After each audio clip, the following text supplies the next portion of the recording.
Marcus Aurelius sat alone in the Senate chamber at noon, the sun casting long shadows through the marble arches. As a young emperor, he faced immense pressure to make decisions that would define Rome's future. The weight of leadership was heavy, yet there were moments when his silence spoke louder than any speech. The Senate buzzed with anticipation as the emperor entered. The usual clamor of debate was replaced by an uneasy silence. Marcus walked among his advisors, his demeanor calm and composed. He had received news that threatened to destabilize the empire, a rebellion in the north. Yet he remained silent, only nodding in agreement. Marcus finally spoke. His voice was soft yet resolute. "We must act wisely and swiftly," he said. But his words were met with confusion, for in the midst of crisis he chose silence as his strategy. His advisors looked to him for direction, but found none, until they saw a scroll with cryptic notes hidden beneath his tunic.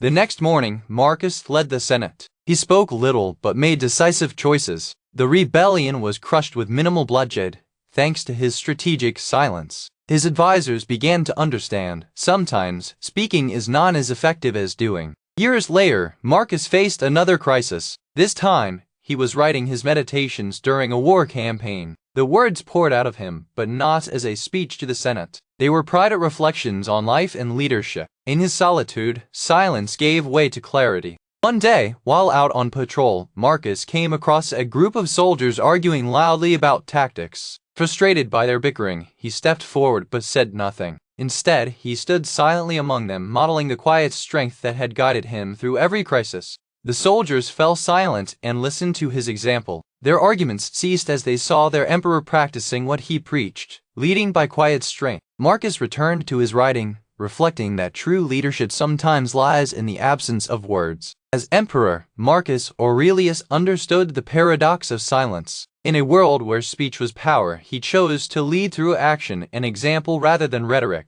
His legacy lives on in these writings, teaching us that sometimes our most powerful words are those we never say. In the modern world, we face similar paradoxes. How often do we speak without thinking? When is it better to listen than talk? Embrace the power of silence in your own life. It can be a powerful tool for resilience and clarity. Consider moments when you might have spoken but stayed silent instead. How could that choice have impacted the situation differently? The next time you face a difficult decision or crisis, try the power of silence first. Like Marcus Aurelius, we can find strength in silence. By practicing quiet reflection and action, we can lead more effectively without words. This silent power is not just for leaders, it's for everyone seeking inner resilience. If this story moved you, there are hundreds more waiting. Ancient Wisdom Daily explores a new philosopher every week. Subscribe and join our community of seekers.